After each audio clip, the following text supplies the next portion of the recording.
ազգային ժողովի ամբիոնից բղավում էին մեր իշխանությունը մարդ չի սպանել, յա իրոք, բայց էր ղեկավարի կորտեժի տակ տրորված Սոնան եւ նրա չծնված երեխան, բա Արմեն Գրիգորյանը ով մահացավ իմ աչքերի առաջ, ուղիղ եթերում, Արմեն Գրիգորյանը մահացավ դահլիճում իմ աչքի առաջ, բա լրագրող Մհեր Եղիազարյանը,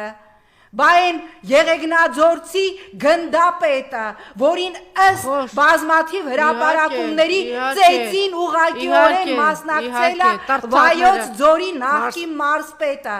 եւ բազմաթիվ դեպքեր, այս ձեր աչքին չի երևում, հա, բա նույն Մանվել Գրիգորյանը, բա ձեր զոհը չի, բա դա սպանություն չէր, այնպես որ ամոթ, հա, ամոթ, դուք ձեր իշխանությունը իրավունք չունի խոսելու բռնարարքներից